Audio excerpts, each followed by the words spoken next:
ಮಾತೆ, ನನ್ನ ಪ್ರೀತಿಯ ಸಹೋದರ ರಾಮಚಂದ್ರ ವನವಾಸಕ್ಕೆ ಹೋಗುವ ಅಗತ್ಯವಿಲ್ಲ. ನೀವು ಕೂಡ ಅವನೊಂದಿಗೆ ಕಾಡಿಗೆ ಹೋಗಬೇಕಾಗಿಲ್ಲ. ಧೀರೋದಾತ್ತನಾದ ರಾಮಚಂದ್ರ ಒಬ್ಬ ಹೆಂಗಸಿನ ಮಾತಿಗೆ ಶರಣಾಗಿ ಎಲ್ಲರನ್ನೂ ತ್ಯಜಿಸಿ ವನವಾಸಕ್ಕೆ ಹೋಗುವುದು ಸರಿಯಲ್ಲ.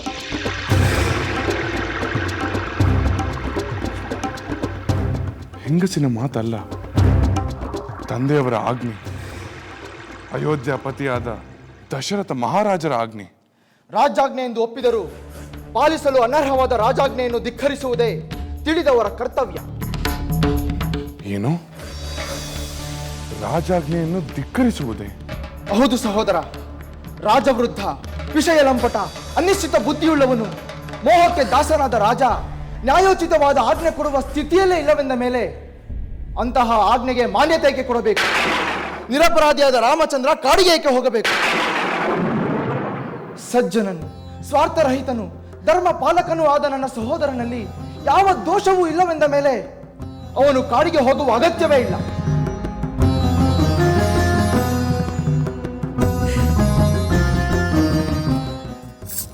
ಕುಮಾರ ಲಕ್ಷ್ಮಣ, ನಿನ್ನ ಆಕ್ರೋಶದಲ್ಲೂ ನಿನ್ನ ಮಾತಿನಲ್ಲೂ ಸತ್ಯವಿದೆ. ನನ್ನ ರಾಮನಲ್ಲಿ ಯಾವ ದೋಷವೂ ಇಲ್ಲ. ಅವನು ಅರಣ್ಯಕ್ಕೆ ಹೋಗಬೇಕಾದ ಯಾವ ಅಪರಾಧವನ್ನು ಮಾಡಿಲ್ಲ. ಮಾತೆ, ಸಹೋದರನೆಂಬ ಅಭಿಮಾನದಿಂದ ನಾನು ಮಾತ್ರ ಹೇಳುತ್ತಿರುವ ಮಾತಲ್ಲ. ರಾಮನ ವಿರೋಧಿಗಳಾಗಲಿ, ರಾಮನಿಂದಲೇ ಶಿಕ್ಷಿಸಲ್ಪಟ್ಟ ಅಪರಾಧಿಗಳೇ ಆಗಲಿ, ಯಾರೊಬ್ಬರಾದರೂ ರಾಮನ ದೋಷವನ್ನು ಹೇಳಿಲ್ಲ. ಯಾರೊಬ್ಬರು ರಾಮನ ಒಂದಾದರೂ ಅವಗುಣವನ್ನು ಹೇಳಿದ ದೃಷ್ಟಾಂತವೇ ಇಲ್ಲ.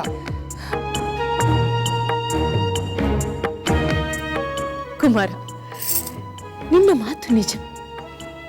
ನನ್ನ ರಾಮನನ್ನು ಕಾಡಿಗೆ ಅಟ್ಟಲೇಬೇಕು ಎಂದು ಆತುರ ಪಡುತ್ತಿರುವ ಅಕ್ಕಟುಕಿ ಕೈಕೇಯಿ ಕೂಡ ನನ್ನ ರಾಮನಲ್ಲಿ ದೋಷವಿದೆ ಎಂದು ಹೇಳಲಾರಳು. ಇದ್ದರಲ್ಲವೇ ಹೇಳುವುದು. ದೇವ ಸದೃಶನಾದ, ಜಿತೇಂದ್ರಿಯನಾದ, ಸರಳ ಗುಣದ, ಶತ್ರುಗಳಿಗೂ ಪ್ರಿಯನಾದ ನಮ್ಮ ರಾಮ ಧರ್ಮ ಸ್ವರೂಪ ಮಾತೆ. ಇಂತಹ ಪುತ್ರನನ್ನು ಯಾವ ತಂದೆ ತಾನೇ ನಿಷ್ಕಾರಣವಾಗಿ ವನವಾಸಕ್ಕೆ ಕಳಿಸುತ್ತಾನೆ? ವೃದ್ಧಾಪ್ಯದಿಂದ ಚಪಲ ಚಿತ್ತನಾದ, ವಿವೇಕ ಶೂನ್ಯನಾದ ಈ ರಾಜನ ಆಜ್ಞೆಯನ್ನು, ರಾಜನೀತಿಯನ್ನು ಯಾರು ತಾನೇ ಪುರಸ್ಕರಿಸುತ್ತಾರೆ? ಬೇಡ ಲಕ್ಷ್ಮಣ, ಬೇಡ. ಮಮತಾ ಮೂರ್ತಿ ಅಂತ ನಮ್ಮ ತಂದೆಯವರನ್ನು ಹೀಗೆ ನಿಂದಿಸಬೇಡ. ಇದು ಬರೀ ನಿಂದನೆ ಅಲ್ಲ ಸಹೋದರ, ವಾಸ್ತವವನ್ನು ಪರಿಶೀಲಿಸಬೇಕಾದ ರಾಜನೀತಿ. ನೀನು ದಶರಥ ಮಹಾರಾಜನ ಜ್ಯೇಷ್ಠ ಪುತ್ರ. ಯುವರಾಜ ಪದವಿ, ನಂತರ ಮಹಾರಾಜರ ಪದವಿ ನಿನ್ನ ಅಧಿಕಾರ. ನೀನು ಮಾಡದ ತಪ್ಪಿಗೆ ನಿನಗೇಕೆ ಶಿಕ್ಷೆ? ಸಹೋದರ, ನಾನು ನಿನ್ನ ಜೊತೆಗಿದ್ದೇನೆ. ಸಿಂಹಾಸನವನ್ನೇ ನಿನ್ನ ವಶಕ್ಕೆ ತೆಗೆದುಕೊಂಡು ರಾಜ ಶಾಸನ ಮಾಡು. ಲಕ್ಷ್ಮಣ, ಆ ದುಷ್ಟ ಕೇಕೆಯಿಂದ ಪ್ರಚೋದನೆಗೊಂಡು ಯಾರಾದರೂ ಅಡ್ಡಿಪಡಿಸಿದರೆ ಈ ನಿನ್ನ ಸಹೋದರ ಲಕ್ಷ್ಮಣ ಧನುರ್ಧಾರಿಯಾಗಿ ನಿಂತು ಶತ್ರುಗಳನ್ನು ನಾಶ ಮಾಡಿ ನಿನ್ನ ಅಧಿಕಾರವನ್ನು ನಿಷ್ಕಂಟಕ ಮಾಡುತ್ತೇನೆ. ಸಹೋದರ, ನನ್ನ ಶೌರ್ಯವನ್ನು ಶಂಕಿಸಬೇಡ. ಕೆರಳಿ ನಿಂತರೆ ಇಡೀ ಅಯೋಧ್ಯ ನಗರವನ್ನೇ ನನ್ನ ಶರವರ್ಷದಿಂದ ಜನರಹಿತವಾಗಿ ಮಾಡುತ್ತೇನೆ. ಭರತನ ಬೆಂಬಲವಾಗಿ ಅವನ ಬಂಧುಗಳಾಗಲಿ ಮಿತ್ರಗಳಾಗಲಿ ಯಾರಾದರೂ ಅಡ್ಡಿಪಡಿಸಿದರೆ ಅವರನ್ನು ಕ್ಷಣ ಮಾತ್ರದಲ್ಲಿ ಧೂಳಿಪಟ ಮಾಡುತ್ತೇನೆ. ಲಕ್ಷ್ಮಣ, ನೀನು ಏನು ಮಾತನಾಡುತ್ತಿರುವೆ ಎಂಬ ಪ್ರಜ್ಞೆ ಇದೆ ನಿನಗೆ. ನಿನ್ನವರನ್ನೇ ನೀನು ಧೂಳಿಪಟ ಮಾಡುತ್ತೀಯಾ? ಯಾರು ನನ್ನವರು? ನಿನ್ನನ್ನು ವನವಾಸಕ್ಕೆ ಕಳಿಸುವವರು, ಅದಕ್ಕೆ ಸಮ್ಮತಿಸುವವರು ಯಾರು ನನ್ನವರಲ್ಲ. ಕೈಕೆಯವರಿಂದ ಪ್ರಚೋದನೆಗೊಂಡು ನ್ಯಾಯಸಮ್ಮತವಲ್ಲದ ರೀತಿಯಲ್ಲಿ ನಿನ್ನನ್ನು ಬಿಟ್ಟು ಭರತನಿಗೆ ಪಟ್ಟ ಕಟ್ಟಿದರೆ ಅವರು ನನ್ನ ತಂದೆಯಾದರೂ ಸರಿಯೇ, ನಮಗೆ ಶತ್ರುವಾದಂತೆಯೇ. ಅಂತಹ ತಂದೆ ಶತ್ರುವಾದರೂ ನಿಗ್ರಹಿಸುವುದು ಕ್ಷತ್ರಿಯ ಧರ್ಮ. ಆ ಶತ್ರುವನ್ನು ಸೆರೆಮನೆಯಲ್ಲಿಡೋಣ, ಅಥವಾ ಕೊಂದರೂ ಸರಿಯೇ. ಲಕ್ಷ್ಮಣ,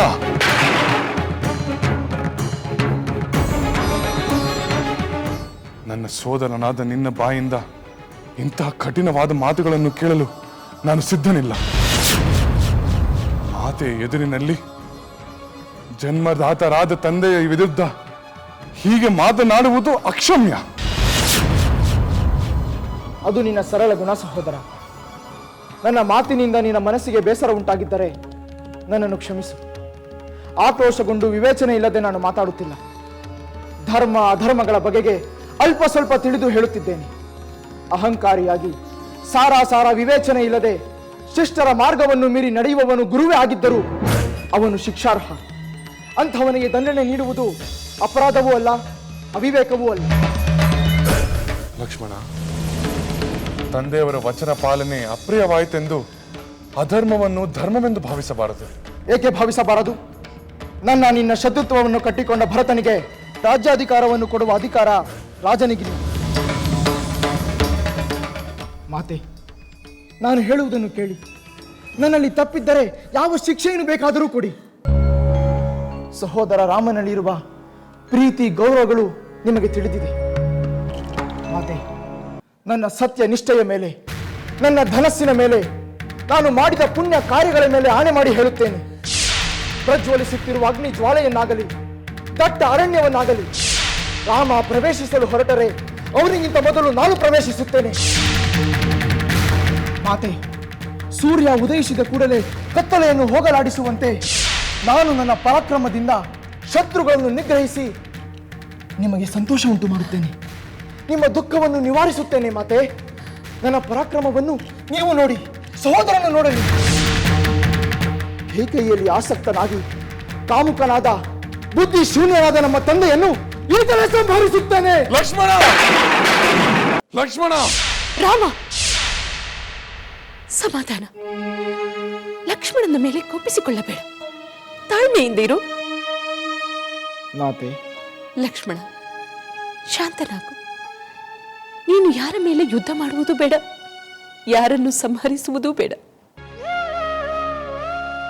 ರಾಮ, ನೀನು ಲಕ್ಷ್ಮಣನ ಮೇಲೆ ಕೋಪಿಸಿಕೊಳ್ಳಬೇಡ. ಅವನ ಆವೇಶ, ಆಕ್ರೋಶದ ಹಿಂದೆ ಇರುವುದು ನಿನ್ನ ಮೇಲಿರುವ ಅಪಾರ ಪ್ರೀತಿ. ಲಕ್ಷ್ಮಣ ಹೇಳುವಂತೆ ಯಾವುದೋ ಕಾರಣಕ್ಕಾಗಿ ನಿನ್ನ ಅಧಿಕಾರವನ್ನು ಬಿಟ್ಟುಕೊಡುವುದು ಸರಿಯಿಲ್ಲ ಎಂಬುದೇ ನನ್ನ ಭಾವನೆ. ಮಾತೆ, ನಿನಗಾವುದು ಸೂಕ್ತ ಎಂದು ತೋರುತ್ತದೆಯೋ ಅದನ್ನೇ ಮಾಡು ರಾಮ. ಆದರೆ ಸವತಿಯ ಕುತಂತ್ರಕ್ಕೆ ಬಲಿಯಾದ ಈ ತಾಯಿಯನ್ನು ಏಕಾಂಗಿಯಾಗಿ ಈ ಅರಮನೆಯಲ್ಲಿ ಬಿಟ್ಟು ನೀನೊಬ್ಬನೇ ಅರಣ್ಯಕ್ಕೆ ಹೋಗುವುದು ಸೂಕ್ತವಲ್ಲ. ತಾಯಿಯ ಸೇವೆಯೇ ಪರಮ ಕರ್ತವ್ಯ ಎಂದು ನಿನಗೆ ತಿಳಿಯದೆ ಎಲ್ಲ ಧರ್ಮಗಳನ್ನು ಬಲ್ಲವನು ನೀನು. ತಾಯಿಯ ಸೇವೆಯು ನಿನ್ನ ಧರ್ಮ ಎಂದು ನಿನಗೆ ಗೊತ್ತಿಲ್ಲವೇ?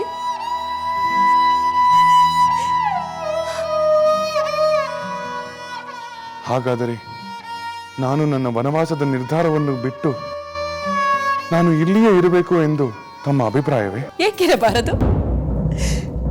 ಕಶ್ಯಪನೆಂಬ ಮುನಿಯು ತನ್ನ ಮನೆಯಲ್ಲಿಯೇ ನಿಮಿತ್ತ ಆಹಾರವನ್ನು ಉಂಡು ನಿಷ್ಠೆಯಿಂದ ತಾಯಿಯ ಸೇವೆಯನ್ನು ಮಾಡಿದ. ತಾಯಿಯ ಸೇವೆಯನ್ನು ಮಾಡುವುದೇ ತಪಸ್ಸಿನಂತೆ ಆಚರಿಸಿದ. ಅದರ ಫಲದಿಂದಲೇ ಸ್ವರ್ಗವನ್ನೂ ಸೇರಿದ. ಮಾತೆ, ನಾನು ತಂದೆಯವರ ವಚನವನ್ನು ಮೀರಬೇಕೆ? ತಂದೆಯು ನಿನಗೆ ಪೂಜ್ಯರೆಂದರೆ ತಾಯಿಯು ನಿನಗೆ ಪೂಜ್ಯಳಲ್ಲವೇ? ಅವರ ಆಜ್ಞೆಯನ್ನು ಪಾಲಿಸುವುದು ನಿನ್ನ ಕರ್ತವ್ಯವೆಂದರೆ ನನ್ನ ಆಜ್ಞೆಯನ್ನು ಪಾಲಿಸುವುದು ನಿನ್ನ ಕರ್ತವ್ಯವಲ್ಲವೇ? ಈಗ ನಾನು ಆಜ್ಞೆ ಮಾಡುತ್ತಿದ್ದೇನೆ. ಅರಣ್ಯಕ್ಕೆ ಹೋಗಲು ನಾನು ನಿನಗೆ ಅನುಮತಿಯನ್ನು ನೀಡಲಾರೆ. ಮಾತೆ, ತಂದೆಯರ ಆಜ್ಞೆಯನ್ನು ಮೀರುವುದು ನಮ್ಮಿಬ್ಬರ ದೃಷ್ಟಿಯಲ್ಲೂ ಶ್ರೇಯಸ್ಕರವಲ್ಲ. ಏಕೆ ಶ್ರೇಯಸ್ಕರವಲ್ಲ ರಾಮ? ನಿನ್ನನ್ನು ಅರಣ್ಯಕ್ಕೆ ಅಟ್ಟಿ ನಾನೊಬ್ಬಳೇ ಇಲ್ಲಿ ಹೇಗೆ ಇರಲಿ? ಪ್ರೀತಿ ಪಾತ್ರನಾದ ಪುತ್ರನನ್ನು ಅರಣ್ಯಕ್ಕೆ ಕಳುಹಿಸಿ ಈ ಅರಮನೆಯಲ್ಲಿ ನಾನಾವ ಸುಖವನ್ನು ಪಡೆಯಲಿ? ಇಲ್ಲ, ಸಾಧ್ಯವಿಲ್ಲ. ನೀನು ಅರಣ್ಯಕ್ಕೆ ಹೋಗಲೇಬೇಕು ಎಂದು ನಿರ್ಧರಿಸಿದರೆ ನನ್ನನ್ನು ಕರೆದುಕೊಂಡು ಹೋಗು, ನಾನು ಬಂದು ಬಿಡುತ್ತೇನೆ.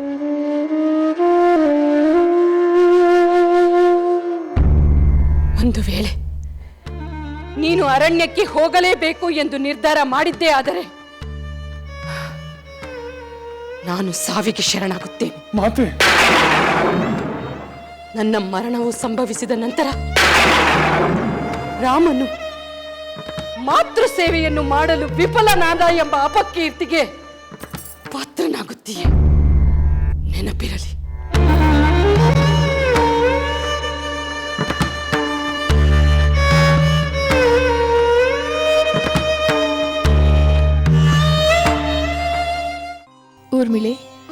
ಹೇಳು ಸಹೋದರಿ.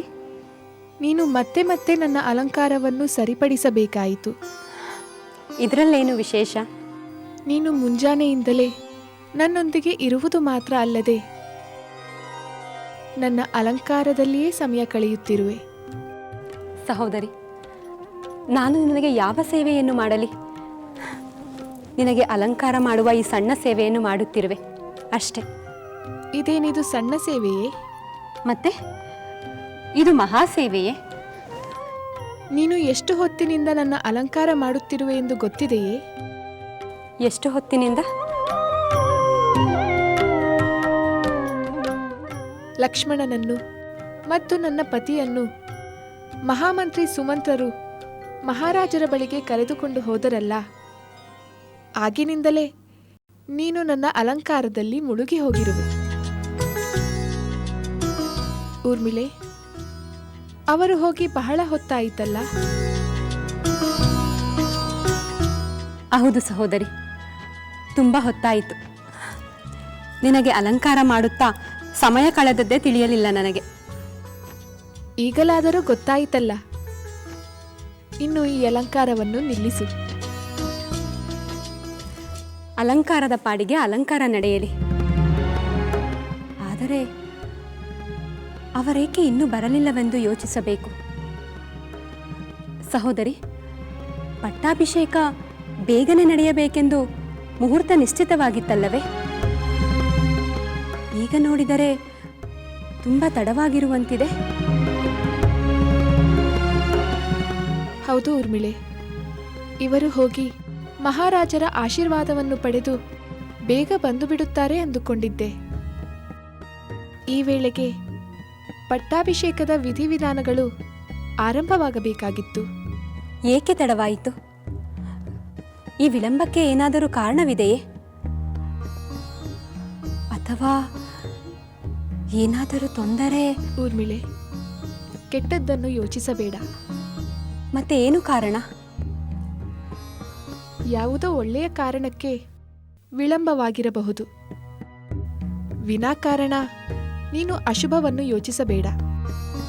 ಬೇಗ ಮುಗಿಸು ಈ ನಿನ್ನ ಅಲಂಕಾರವನ್ನು. ಆಯ್ತು ಸಹೋದರಿ, ಇನ್ನು ಸ್ವಲ್ಪ ಉಳಿದಿದೆ ಅಷ್ಟೇ. ಏನು, ಇನ್ನೂ ಉಳಿದಿದೆಯೇ?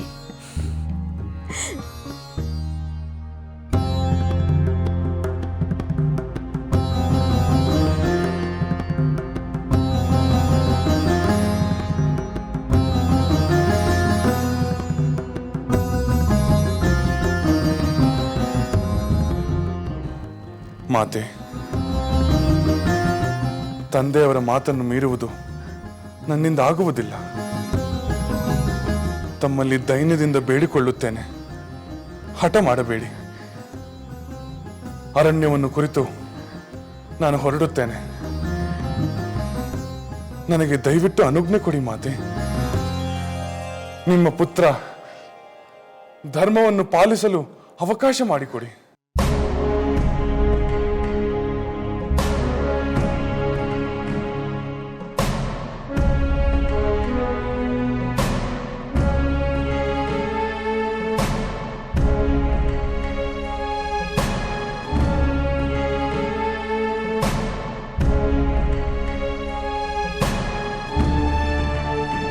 ಮಾತೆ, ವೃತನಿಷ್ಠರಾದ ವಿದ್ವಾಂಸರಾದ ಕಂಡು ಮಹರ್ಷಿ ಪಿತೃವಾಕ್ಯ ಪರಿಪಾಲನೆಗಾಗಿ ಗೋಹತ್ಯೆಯನ್ನೇ ಮಾಡಿದರು. ನಮ್ಮ ವಂಶದವರೇ ಆದ ಸಗರ ಚಕ್ರವರ್ತಿ ಆಜ್ಞೆಯಂತೆ ಅಶ್ವಮೇಧ ಕುದುರೆಯನ್ನು ಹುಡುಕಿ ತರಲು ಭೂಮಿಯನ್ನು ಅಗೆಯುತ್ತಿದ್ದ ತನ್ನ 60,000 ಮಕ್ಕಳು ಕಪಿಲ ಮಹರ್ಷಿಗಳ ಕೋಪಕ್ಕೆ ಸಿಕ್ಕು ಭಸ್ಮೀಭೂತರಾದರು. ಪಿತೃವಾಕ್ಯ ಪರಿಪಾಲನೆಗಾಗಿ ಅವರು ತಮ್ಮ ಪ್ರಾಣವನ್ನೇ ಬಲಿಕೊಟ್ಟರು.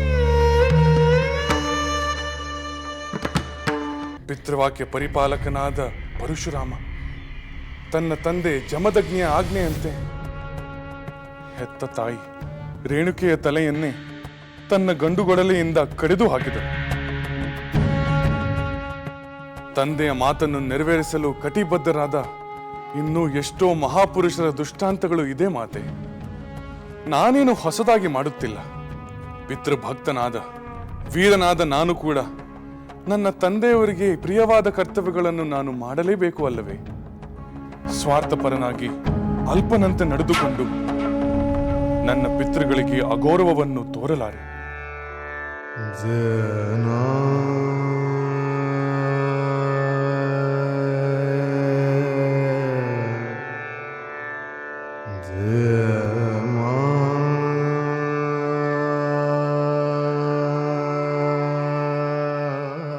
ಇದೇನು ಹೊಸ ಧರ್ಮವಲ್ಲ ಮಾತೆ. ನಾನೇ ಆರಂಭಿಸುತ್ತಿರುವ ನವೀನ ಮಾರ್ಗವೂ ಅಲ್ಲ. ಇದು ಸನಾತನ ಧರ್ಮದ ಅನುಸಾರವಾಗಿ ನಡೆದುಕೊಂಡು ಬಂದಿರುವ ಸಂಪ್ರದಾಯ. ಮಾತೆ, ತಂದೆಯವರ ಮಾತನ್ನು ನಡೆಸುವುದೇ ನನ್ನ ಪವಿತ್ರವಾದ ಕರ್ತವ್ಯ. ಅದೇ ಶ್ರೇಯಸ್ಕರ. ಅಲ್ಪ ಸುಖದ ಆಸೆಗಾಗಿ ಮಾತಾ ಪಿತೃಗಳಿಗೆ, ವಂಶಕ್ಕೆ, ಧರ್ಮಕ್ಕೆ ಸಂತೋಷ ಕೊಡುವ ಕರ್ತವ್ಯಗಳನ್ನು ನಾನು ಕಡೆಗಣಿಸಬಾರದು. ಹಾಗೆ ಮಾಡಿದರೆ ಈ ನಿಮ್ಮ ಪುತ್ರ ಅಲ್ಪರಲ್ಲಿ ಅಲ್ಪನಾಗುತ್ತಾನೆ. ನನ್ನ ಮಾತನ್ನು ಅರ್ಥ ಮಾಡಿಕೊಳ್ಳಿ ಮಾತೆ. ಕ್ಷಣಕಾಲ ನನ್ನನ್ನು ಒಂಟಿಯಾಗಿರಲು ಬಿಡು ಕುಮಾರ. ಮೊದಲು ಬಹುವಾಗಿ ನೊಂದಿರುವ ನಿನ್ನ ಸೋದರನನ್ನು ಸಂತೈಸು. ಹೋಗು. ಹಾಗೆ ಆಗಲಿ ಮಾತೆ.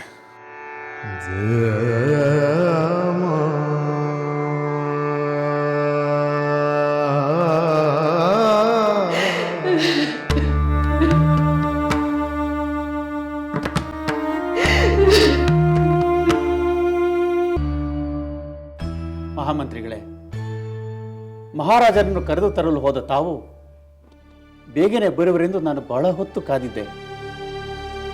ಆದರೆ ತಾವು ಬರಲೇ ಇಲ್ಲ.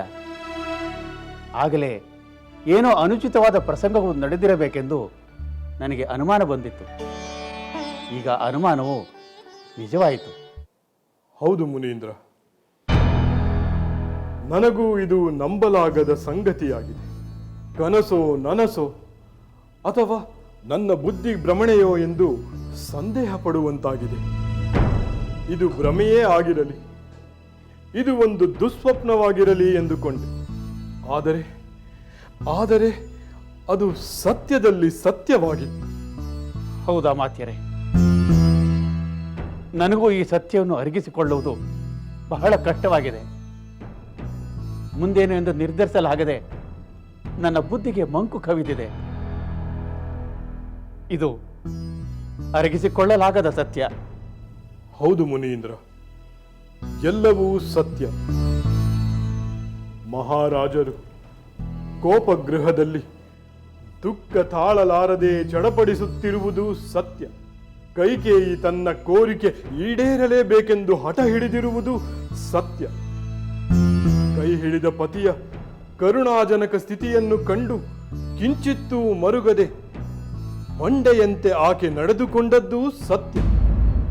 ಸದ್ಗುಣವಂತನಾದ ರಾಮನು ಯಾವ ಕೋಪ ನಿರಾಸೆಯನ್ನೂ ತೋರಿಸದೆ ಪಿತೃವಾಕ್ಯ ಪರಿಪಾಲನೆಗಾಗಿ ವನವಾಸಕ್ಕೆ ತೆರಳಲು ನಿರ್ಧರಿಸಿದ್ದು ಸತ್ಯ. ಸತ್ಯ ಮುನೀಂದ್ರ. ಅಮಾತ್ಯರೇ, ಮುಂದಿನ ಪರಿಣಾಮಗಳೇನು? ಮುನೀಂದ್ರ, ರಾಮಚಂದ್ರನ ಪಟ್ಟಾಭಿಷೇಕವನ್ನು ಸಂಭ್ರಮದಿಂದ ಕಾಯುತ್ತಿದ್ದ ಸಾಮಂತರು, ಮಂತ್ರಿಗಳು ಎಲ್ಲರೂ ದಿಗ್ಭ್ರಾಂತರಾಗಿದ್ದಾರೆ.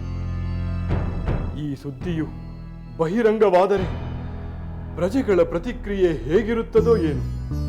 ಒಂದು ವೇಳೆ ಅವರೆಲ್ಲ ಆವೇಶಗೊಂಡು ತೀವ್ರ ಪ್ರತಿಭಟನೆಗೆ ಮುಂದಾದರೆ ಮುಂದೆ ಗತಿಯೇನು ಮುನೀಂದ್ರ? ಇಂತಹ ಆತಂಕಗಳನ್ನು ನಿರೀಕ್ಷಿಸಿಯೇ ನಾನು ಮೊದಲೇ ಮಹಾರಾಜರಿಗೆ ಎಚ್ಚರಿಕೆ ನೀಡಿದ್ದೆ. ಕೈಕೇಯಿ ವಿಷಯದಲ್ಲಿ ಎಚ್ಚರದಿಂದಿರಬೇಕು. ಮೋಹದ ಮಡದಿಯ ಮಾತುಗಳಿಗೆ ಮರುಳಾಗಿ ಯಾವ ವಚನವನ್ನು ಕೊಡಬಾರದು ಎಂದು ಹೇಳಿದ್ದೆ. ಆದರೆ ಮೋಹವು ತನ್ನ ದುಷ್ಟ ಆಟವನ್ನು ಆಡಿಯೇ ಬಿಟ್ಟಿತು.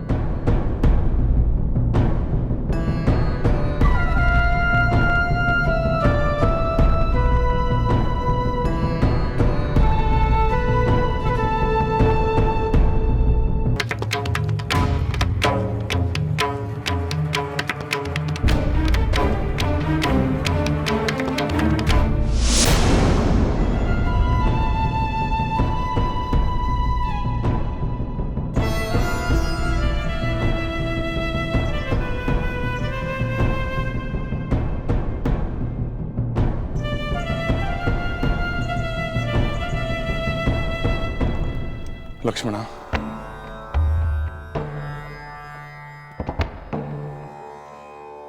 ನಿನಗೆ ನನ್ನ ಮೇಲಿರುವ ಅತಿಶಯವಾದ ಪ್ರೀತಿ ಗೌರವಗಳನ್ನು ನಾನು ಬಲ್ಲೆ. ನಿನ್ನ ಪರಾಕ್ರಮ, ತೇಜಸ್ಸು, ಅಜಯನಾದ ನಿನ್ನ ಸಾಮರ್ಥ್ಯವನ್ನು ನಾನು ಅರಿತಿದ್ದೇನೆ.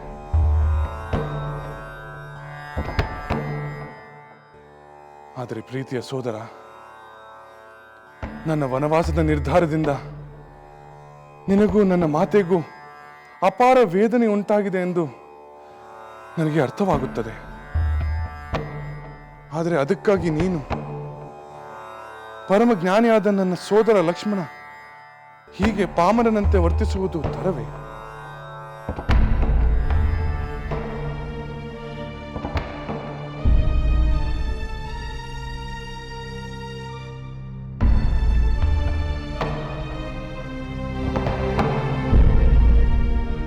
ಲಕ್ಷ್ಮಣ, ನಮ್ಮ ನೋವು ನಲಿವುಗಳಿಗಿಂತ ಈ ಲೋಕದಲ್ಲಿ ಧರ್ಮವೇ ಅತಿ ಶ್ರೇಷ್ಠವಾದದ್ದು.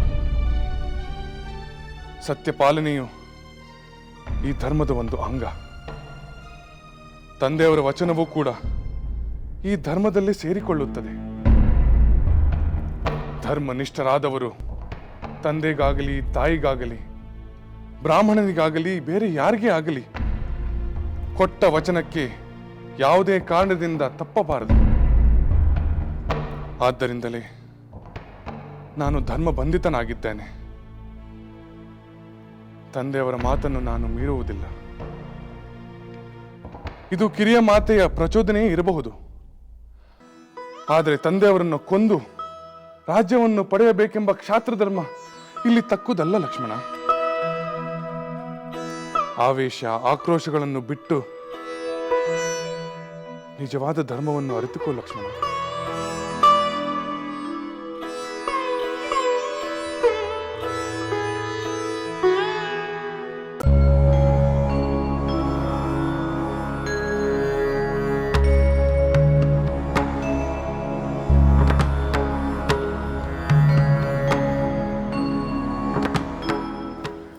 ಮಾತೆ, ತಾವು ಹೇಳಿದಂತೆ ಸೋದರ ಲಕ್ಷ್ಮಣನನ್ನು ಸಮಾಧಾನಪಡಿಸಿ ಬಂದೆ.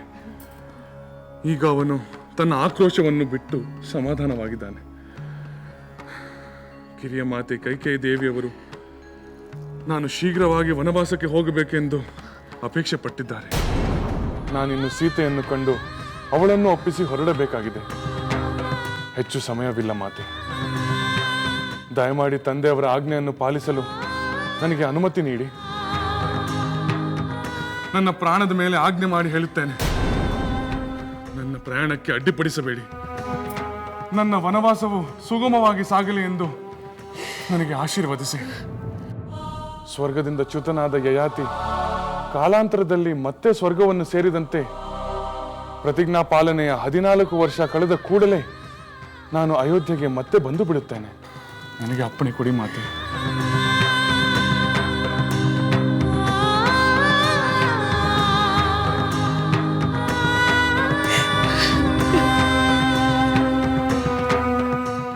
ಮಾತೆ, ಶಾಂತರಾಗಿ. ವ್ರತ ಈ ಶೋಕವೇಕೆ? ನಾನು ಬಹುಬೇಗನೆ ನನ್ನ ವನವಾಸವನ್ನು ಮುಗಿಸಿಕೊಂಡು ಬರುತ್ತೇನೆ.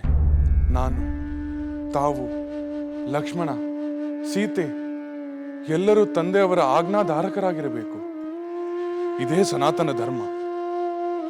ಚಿಕ್ಕಂದಿನಿಂದ ಧರ್ಮ ಮಾರ್ಗದಲ್ಲಿ ನಡೆಯುವುದನ್ನು ಕಲಿಸಿದ ತಾವೇ ಹೀಗೆ ಧರ್ಮ ವಿರುದ್ಧವಾಗಿ ಆಲೋಚನೆ ಮಾಡುವುದನ್ನು ಬಿಟ್ಟು ನನಗೆ ಧೈರ್ಯವನ್ನು ತುಂಬಿ ಹರಿಸಿ ದಯಮಾಡಿ ಕಳಿಸಿಕೊಡಿ.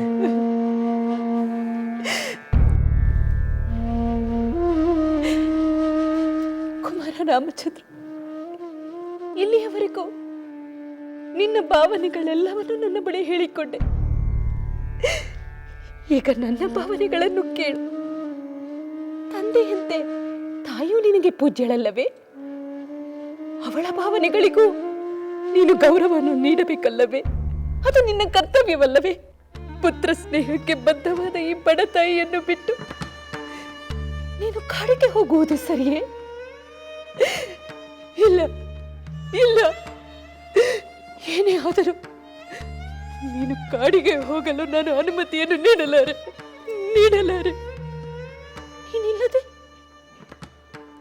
ಹೇಗೆ ಬದುಕಲಿ ರಾಮ? ಹೇಗೆ ಬದುಕಲಿ?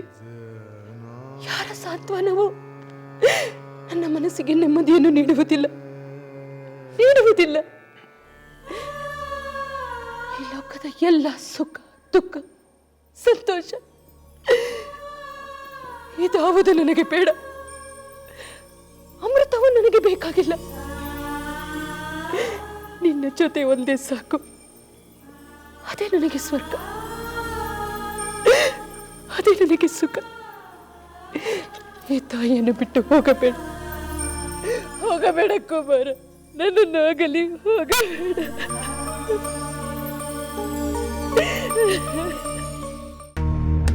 ಇವರು ಇನ್ನೂ ಯಾಕೆ ಬರಲಿಲ್ಲ ಎಂದು ಅಚ್ಚರಿಯಾಗುತ್ತಿದೆ. ಏನೋ ಕಾರಣವಿರಬಹುದು. ಅದು ಏನೆಂದು ನಮಗೆ ಹೇಗೆ ತಿಳಿಯುತ್ತದೆ? ಸೀತೆ, ನಾನು ಈಗಲೇ ಸಖಿಯರಿಗೆ ವಿಷಯವೇನೆಂದು ತಿಳಿದು ಬರಲು ಹೇಳಲೆ? ಬೇಡ ಬೇಡ, ಏನೇ ಕಾರಣವಾದರೂ ಇರಲಿ, ಈಗಲ್ಲ. ಸ್ವಲ್ಪ ಹೊತ್ತಿನ ನಂತರ ನಮಗೆ ತಿಳಿಯುತ್ತದೆ. ಅಲ್ಲಿಯವರೆಗೆ ನಾವೇಕೆ ಆತುರ ಪಡಬೇಕು? ನನ್ನ ದೃಷ್ಟಿಯಲ್ಲಿ ಪಟ್ಟಾಭಿಷೇಕದ ಶುಭ ಮುಹೂರ್ತ ಮೀರಿ ಹೋಗಿದೆ ಎಂದು ಸಂದೇಹವಾಗುತ್ತಿದೆ. ಮೀರಲಿ ಬಿಡು. ಪಟ್ಟಾಭಿಷೇಕಕ್ಕಾಗಿ ಪೂಜ್ಯ ವಸಿಷ್ಠರು ಇನ್ನೊಂದು ಮುಹೂರ್ತ ಹುಡುಕುತ್ತಾರೆ. ಸೀತೆ, ನಿನ್ನಷ್ಟು ನಿರಾಳ ನನಗಿಲ್ಲ. ಏಕೋ ಬೇಡವೆಂದರೂ ಮನಸ್ಸು ಸ್ವಲ್ಪ ಆತಂಕಗೊಳ್ಳುತ್ತಿದೆ. ನೀನು ನನ್ನಂತೆ ನಿರಾಳವಾಗಿರು. ಆತಂಕ ಪಡುವ ಕಾರಣವಿಲ್ಲವೆಂದು ಅನ್ನಿಸುತ್ತಿದೆ. ಪ್ರಯತ್ನ ಪಡುತ್ತೇನೆ.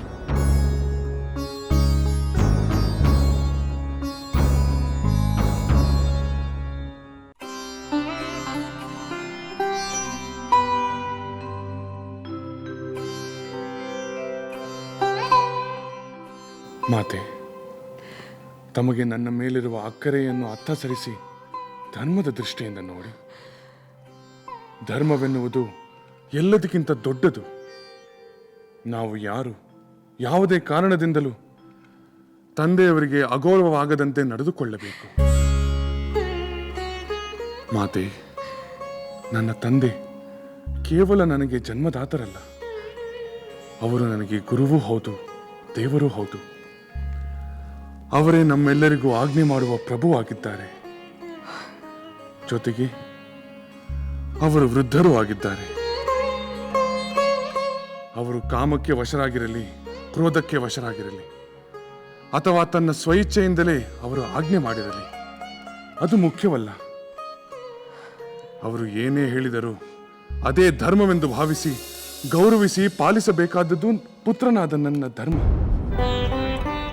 ಆ ಧರ್ಮದ ಅನುಸಾರವಾಗಿ ತಂದೆಯವರು ಕೈಕೇಯಿ ದೇವಿಯವರಿಗೆ ಕೊಟ್ಟ 2 ವಚನದಂತೆ ಭರತನ ಪಟ್ಟಾಭಿಷೇಕವನ್ನು ಮತ್ತು ನನ್ನ ವನವಾಸದ ವಚನವನ್ನು ನಾನು ಖಂಡಿತವಾಗಿ ನಿರ್ವಹಿಸುತ್ತೇನೆ. ಮಾತೆ, ಪ್ರಭುವಾಗಿರುವ ನಮ್ಮ ತಂದೆಯವರಿಗೆ ತನ್ನ ಪುತ್ರರಿಗೆ ಇಂತಿಂಥ ಕರ್ತವ್ಯಗಳನ್ನು ನಿರ್ವಹಿಸುವಂತೆ ಆಜ್ಞೆ ಮಾಡುವ ಅಧಿಕಾರವಿದೆ. ಆದರೆ ಅದನ್ನು ಪ್ರಶ್ನಿಸುವ ಅಧಿಕಾರ ಪುತ್ರರಾದ ನಮಗಿಲ್ಲ. ರಾಮ, ನೀನೇನೇ ಹೇಳಿದರೂ ಸರಿ, ನಿನ್ನೊಂದಿಗೆ ಕಾಡಿಗೆ ಬರುವ ನನ್ನ ನಿರ್ಧಾರದಲ್ಲಿ ಯಾವ ಬದಲಾವಣೆಯೂ ಇಲ್ಲ. ಕೂಡದು ಮಾತೆ, ಕೂಡದು. ಸತಿಯಾದವಳಿಗೆ ಪತಿಯೇ ಆಶ್ರಯ. ಪತಿಯ ನೆರಳಾಗಿರುವುದೇ ಪತಿವ್ರತೆಯ ಪರಮ ಧರ್ಮ.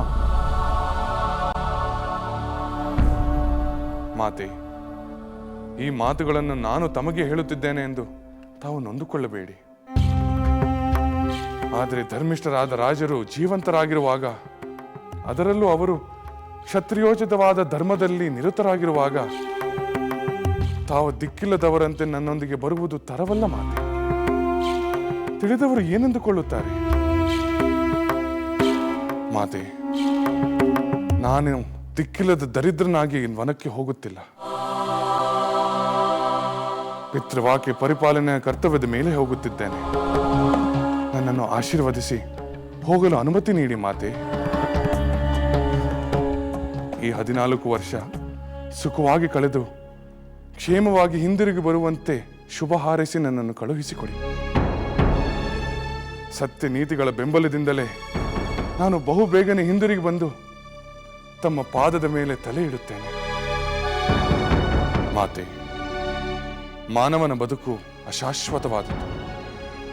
ನಿಕೃಷ್ಟವಾದ ರಾಜ್ಯಾಧಿಕಾರಕ್ಕಾಗಿ ನಾನು ಧರ್ಮವನ್ನೇ ಮೀರಲೇ?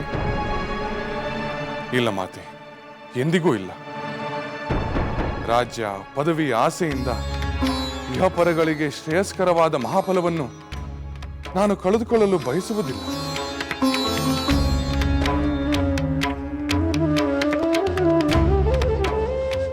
ಲಕ್ಷ್ಮಣ, ಪ್ರಿಯ ಸೋದರ, ನೀನು ಜ್ಞಾನಿ, ವಿವೇಕಿ. ತಂದೆಯವರ ಮೇಲಿರುವ ಕೋಪವನ್ನು ಬಿಡು. ನನ್ನ ವನವಾಸದ ನಿರ್ಧಾರದಿಂದ ನಿನಗೆ ಉಂಟಾಗಿರುವ ದುಃಖವನ್ನು ಮರೆತು ಬಿಡು. ಪಟ್ಟಾಭಿಷಿಕ್ತನಾಗಬೇಕಾದವನು ಅರಣ್ಯವಾಸಕ್ಕೆ ಹೋಗುವುದು ಅಪಮಾನವೆಂದು ಭಾವಿಸಬೇಡ. ಪಟ್ಟಾಭಿಷೇಕಕ್ಕೆ ಎಲ್ಲ ಸಿದ್ಧತೆಗಳನ್ನು ಬೇಗನೆ ನಿರ್ವಹಿಸು. ಮುಂದಿನ ಕರ್ತವ್ಯಗಳನ್ನು ಸಾವಧಾನದಿಂದ ನಿರ್ವಹಿಸು.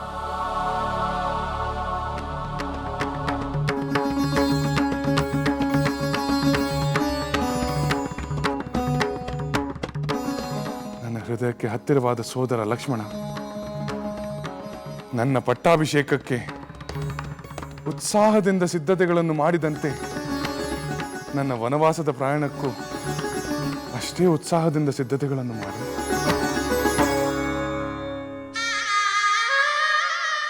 ನಿನ್ನನ್ನು ನೀನು ನಿಯಂತ್ರಿಸಿಕೋ ಸಹೋದರ.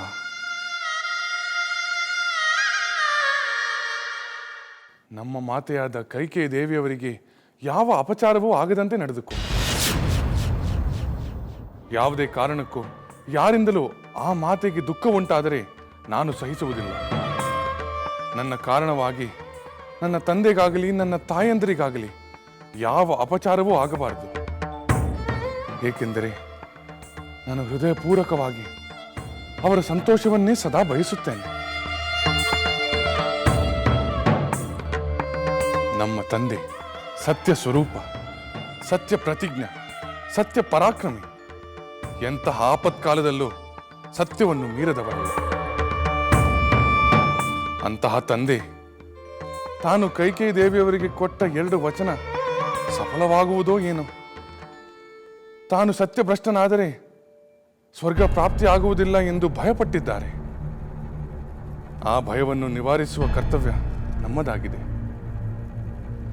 ನಾನು ವನವಾಸಕ್ಕೆ ಹೊರಟೇನೆಂಬ ವಾರ್ತೆಯನ್ನು ಅವರು ಕೇಳಿದರೆ ಅವರ ಭಯ ನಿವಾರಣೆ ಆಗುತ್ತದೆ.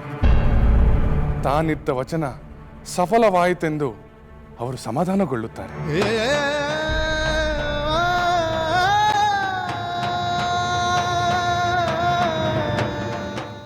ಮಾತೆ, ದಯಮಾಡಿ ತಮ್ಮ ವ್ಯಾಕುಲವನ್ನು ತಡೆದುಕೊಳ್ಳಿ. ನಾನು ಶೀಘ್ರವಾಗಿ ಹೊರಡಬೇಕು. ನಾನು ನಾರು ಮಡಿಯು ನುಟ್ಟು ಈಗಲೇ ಅರಣ್ಯದತ್ತ ಹೊರಡಲಿಲ್ಲವೆಂದರೆ ತಾನು ಕೊಟ್ಟ ವಚನ ಈಡೇರಲಿಲ್ಲವೆಂದು ತಂದೆಯವರು ಮನಸ್ಸಿನಲ್ಲಿ ಪರಿತಪಿಸುತ್ತಾರೆ. ತಂದೆಯವರಿಗೆ ನೋವುಂಟಾದರೆ ನನಗೂ ನೋವುಂಟಾಗುತ್ತದೆ ಮಾತೆ. ತಂದೆಗೆ ಸಂತೋಷ ಕೊಡಲಾರದ ಪುತ್ರನಿಂದ ಏನು ಪ್ರಯೋಜನವೇ ಹೇಳಿ? ತಂದೆಗೆ ಸಂತೋಷ ಕೊಡಲಾರದ ಪುತ್ರನಿಂದ ಏನು ಪ್ರಯೋಜನವೇ ಹೇಳಿ? ಮಾತೆ,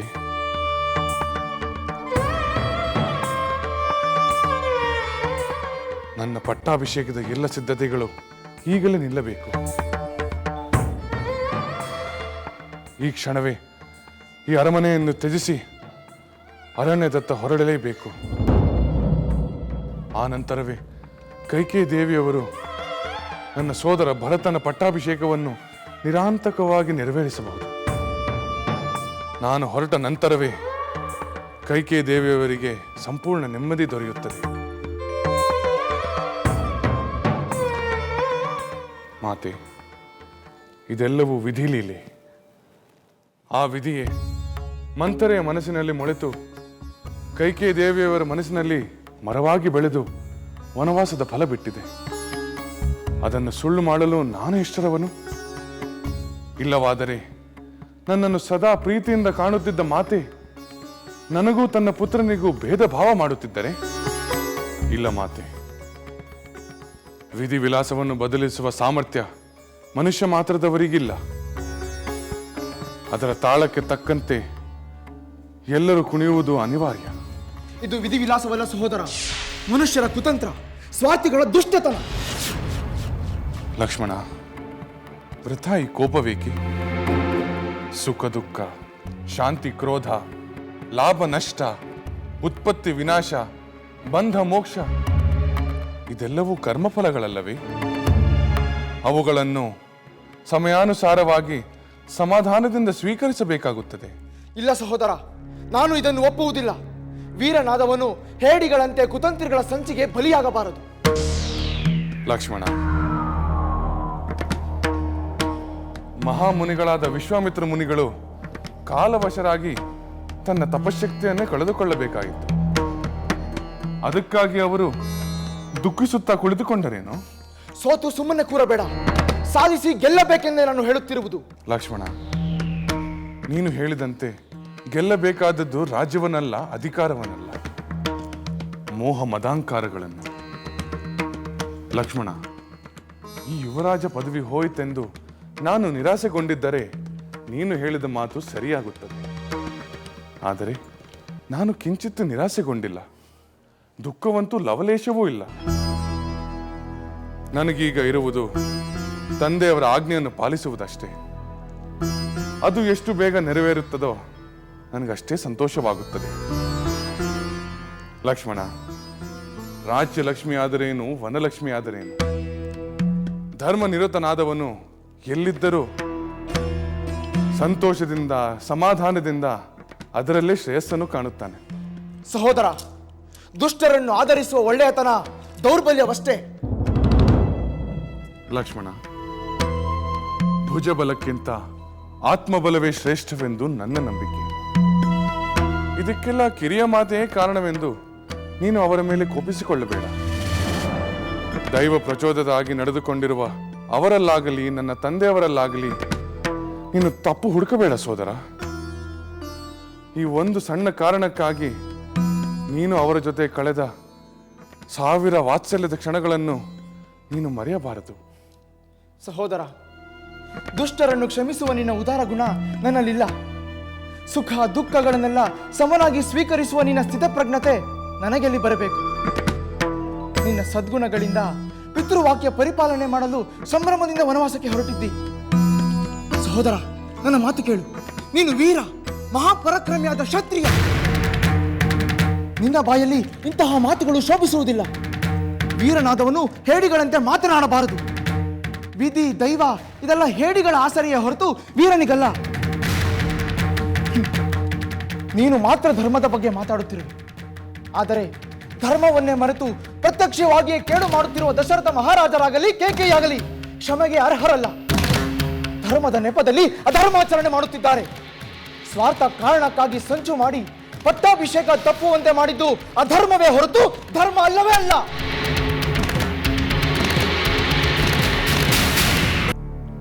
ಲಕ್ಷ್ಮಣ, ನಿನ್ನ ತರ್ಕ ವಿಚಿತ್ರವಾಗಿದೆ. ವಿಚಿತ್ರವಲ್ಲ ಸಹೋದರ, ನನ್ನ ತರ್ಕ ವಾಸ್ತವವಾಗಿಯೇ ಇದೆ.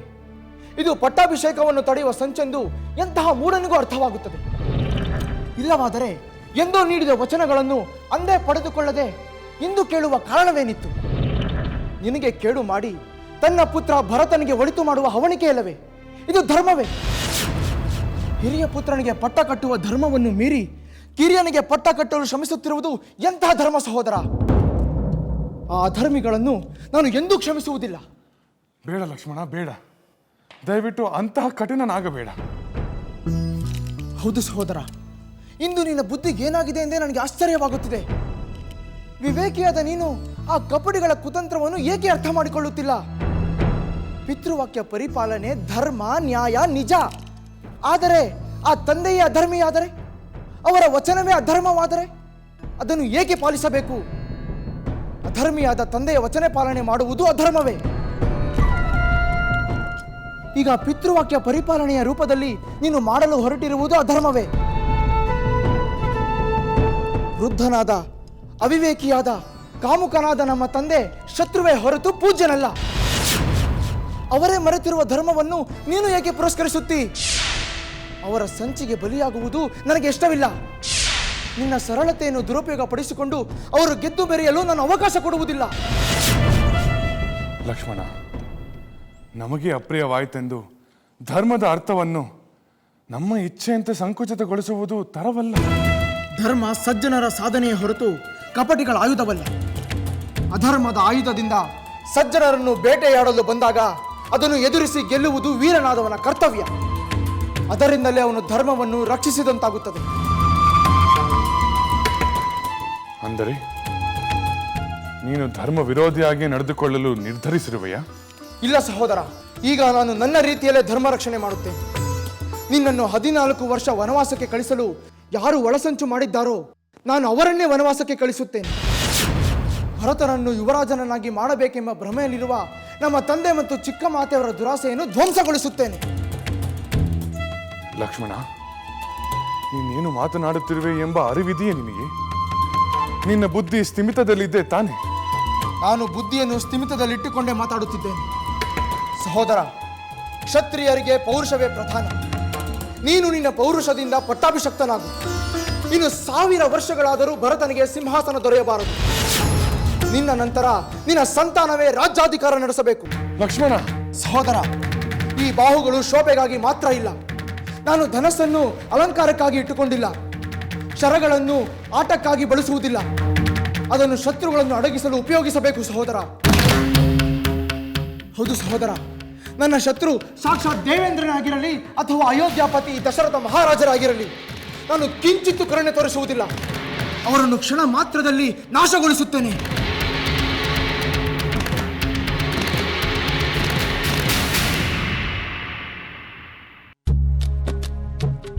ಸಖಿಯರೇ, ಇಷ್ಟು ಹೊತ್ತು ನನ್ನ ಸೋದರಿ ನನ್ನ ಅಲಂಕಾರವನ್ನು ಮಾಡಿ ಮಾಡಿ ಬಳಲಿ ಬಸವಳಿದು ಹೊರಗೆ ಹೋಗಿದ್ದಾಳೆ. ಈಗ ಆ ಸರದಿಯನ್ನು ನೀವು ತೆಗೆದುಕೊಂಡಿದ್ದೀರಾ? ಅವರು ಮಾಡಿದ ಅಲಂಕಾರವನ್ನೇ ನಾವು ಕೊಂಚ ತಿದ್ದಿ ಸರಿಪಡಿಸುತ್ತಿದ್ದೇವೆ. ಅವರ ಅಲಂಕಾರವು ಸ್ವಲ್ಪ ಸಮಯದ ನಂತರವೇ ಮುಗಿಯಿತಲ್ಲವೇ? ಆಯಿತು ಆಯಿತು, ಅದೇನು ತಿದ್ದುತ್ತೀರೋ, ಅದೆಷ್ಟು ತಿದ್ದುತ್ತೀರೋ ತಿದ್ದಿ. ಆದರೆ ನನ್ನ ಪತಿ ಬಂದು ಕರೆದ ಕೂಡಲೇ ನಾನು ಹೊರಟು ಹೋಗುತ್ತೇನೆ. ನಿಮ್ಮ ಅಲಂಕಾರಕ್ಕಾಗಿ ಕಾಯುತ್ತಾ ಕೂಡಲಾರೆ.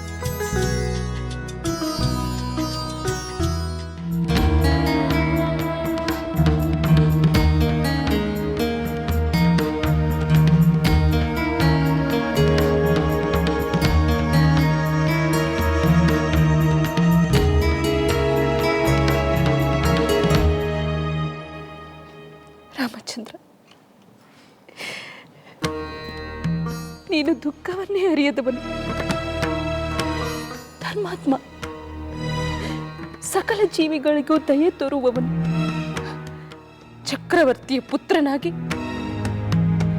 ಅಲೆಮಾರಿಯಂತೆ ಅಲಿಯಬೇಕೆ? ನಿನ್ನ ಸೇವಕರೆಲ್ಲ ಈ ಅರಮನೆಯಲ್ಲಿ ಮೃಷ್ಟಾನ್ನವನ್ನು ತಿಂದು ಜೀವಿಸುತ್ತಿದ್ದರೆ ಅವರ ಒಡೆಯನಾದ ನೀನು ಆ ಕಾಡಿನಲ್ಲಿ ಕಂದಮೂಲಗಳನ್ನು ತಿಂದು ಜೀವಿಸಬೇಕೆ? ರಾಮಚಂದ್ರನು ಕಾಡಿಗೆ ಹೋಗುತ್ತಿದ್ದಾನೆಂದರೆ ಯಾರು ನಂಬುವುದಿಲ್ಲ. ಸರ್ವಗುಣ ಪಡೆದ ರಾಮಚಂದ್ರನಿಗೆ ಈ ಗತಿಯಾದರೆ ಮುಂದೆ ನಮ್ಮ ಗತಿಯೇನು ಎಂದು ಅಯೋಧ್ಯೆಯ ಪ್ರಜರೆಲ್ಲ ಭಯಭೀತರಾಗುವುದಿಲ್ಲವೇ? ಅವರನ್ನು ಅನಾಥ ಪ್ರಜ್ಞೆ ಕಾಡುವುದಿಲ್ಲವೇ? ಮಾತೆ, ಕಾಲ ಎಲ್ಲವನ್ನು ಮರೆಸುತ್ತದೆ. ಸ್ವಲ್ಪ ಕಾಲದಲ್ಲಿ ಎಲ್ಲ ಗೊಂದಲಗಳು ಮರೆಯಾಗುತ್ತವೆ. ಹಾಗಾದರೆ ನೀನು ಕಾಡಿಗೆ ಹೋಗಲೇಬೇಕು ಎಂದು ದೃಢ ನಿರ್ಧಾರ ಮಾಡಿದ್ದೇ ಆದರೆ ನನ್ನನ್ನು ಕರೆದುಕೊಂಡು ಹೋಗು. ನಾನು ಬರುತ್ತೇನೆ ರಾಮ, ನಾನು ನಿನ್ನ ಜೊತೆ ಬರುತ್ತೇನೆ. ಬೇಡ ಮಾತೆ, ಬೇಡ. ಇಂತಹ ಸಂದರ್ಭದಲ್ಲಿ ತಂದೆಯವರನ್ನ ಬಿಟ್ಟು ಬರುವುದು ಸರ್ವಥಾ ಯುಕ್ತವಲ್ಲ. ಈಗಾಗಲೇ ಅವರು ಕಿರಿಯ ರಾಣಿಯ ವಂಚನೆಗೂ ಒಳಗಾಗಿದ್ದಾರೆ. ಪುತ್ರ ವಿಯೋಗವೂ ಸಂಭವಿಸುತ್ತಿದೆ. ಅಂತಹದ್ರಲ್ಲಿ ಹಿರಿಯ ರಾಣಿಯಾದ ತಮ್ಮಿಂದಲೂ ಪರಿತ್ಯಕ್ತವಾದರೆ ಅವರು ಖಂಡಿತವಾಗಿಯೂ ಬದುಕುವುದಿಲ್ಲ. ಅಂತಹ ಅತಿನಿಂದ್ಯವಾದ ಕಾರ್ಯವನ್ನು ತಾವು ಯೋಚಿಸಲೇಬಾರದು. ರಾಮ, ನೀನಿಲ್ಲದೆ ನಾನು ಬದುಕಲು ಸಾಧ್ಯವೇ? ಬದುಕಿರಬೇಕು ಮಾತೆ, ಬದುಕಿರಬೇಕು. ತಮ್ಮ ಪತಿಯಾದ ನನ್ನ ತಂದೆಯವರು ಬದುಕಿರುವವರೆಗೂ ತಾವು ಅವರ ಸೇವೆಯನ್ನು ಮಾಡುತ್ತಲೇ ಇರಬೇಕು. ಇದೇ ಸತಿ ಧರ್ಮ. ತಮಗೆ ಗೊತ್ತಿರುವ ಸತಿ ಧರ್ಮವನ್ನು ನಾನು ಪದೇ ಪದೇ ಹೇಳುತ್ತಿದ್ದೇನೆ ಎಂದು ತಾವು ಬೇಸರ ಪಟ್ಟುಕೊಳ್ಳಬೇಡಿ. ಆದರೆ ತಂದೆಯ ಮಾತಿನಂತೆ ನಡೆಯುವುದು ನಮ್ಮಿಬ್ಬರ ಕರ್ತವ್ಯ ಎಂಬುದು ಸತ್ಯ. ಅದನ್ನು ತಾವು ದಯವಿಟ್ಟು ಮರೆಯಬೇಡಿ. ರಾಮ, ನನಗೂ ಸವತಿಯ ಮಧ್ಯೆ ಇರುವುದು ಸಾಧ್ಯವಿಲ್ಲ. ನಾನು ನಿನ್ನೊಂದಿಗೆ ಕಾಡಿಗೆ ಬಂದೇ ಬರುತ್ತೇನೆ. ನನ್ನನ್ನು ಕರೆದುಕೊಂಡು ಹೋಗು. ಮಾತೆ,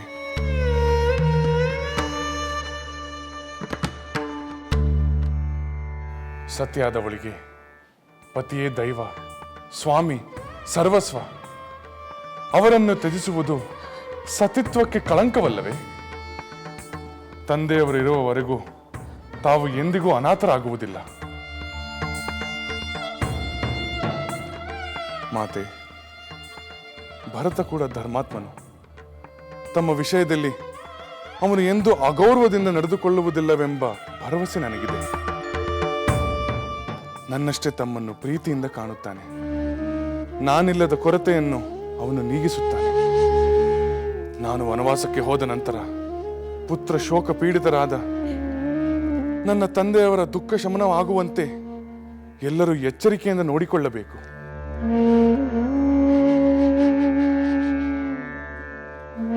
ಮಾತೆ, ಪುತ್ರ ಶೋಕಂ ನಿರಂತರಂ ಎಂದು ಹೇಳುತ್ತಾರೆ. ಆದರೆ ನಾನು ಹಿಂದಿರುಗಿ ಬರುವವರೆಗೂ ಆ ಶೋಕವನ್ನು ತಾವು ಸಾಂತ್ವನಗೊಳಿಸಬೇಕು. ಈ ತಾತ್ಕಾಲಿಕ ಶೋಕದಿಂದ ನಮ್ಮ ತಂದೆಯವರು ಕುಸಿದು ಹೋಗದಂತೆ ನೋಡಿಕೊಳ್ಳಬೇಕಾದದ್ದು ಎಲ್ಲರ ಕರ್ತವ್ಯ. ಆದ್ದರಿಂದ ನನ್ನ ಪುನರಾಗಮನವನ್ನು ನಿರೀಕ್ಷಿಸುತ್ತಾ ಪತಿ ಸೇವೆಯಲ್ಲಿ ತೊಡಗುವುದೇ ತಮ್ಮ ಕರ್ತವ್ಯ.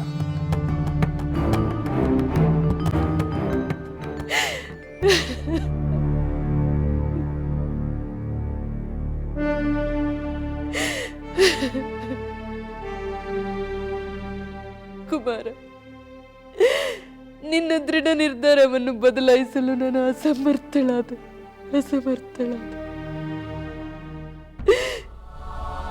ಕಾಲ, ಧರ್ಮ ಇವೆರಡನ್ನು ಮೀರಲು ಯಾರಿಂದಲೂ ಸಾಧ್ಯವಿಲ್ಲ.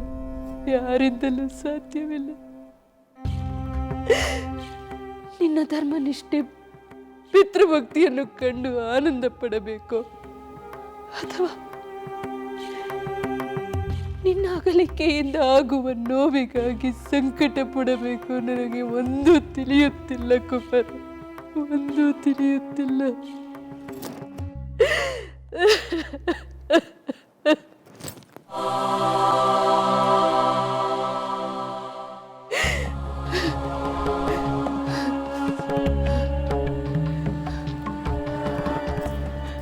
ಕುಮಾರ, ನೀನು ಪಿತೃವಾಕ್ಯ ಪರಿಪಾಲನೆಯನ್ನು ಮಾಡು. ಅರಣ್ಯಕ್ಕೆ ಹೋಗಲು ಸಿದ್ಧನಾಗು.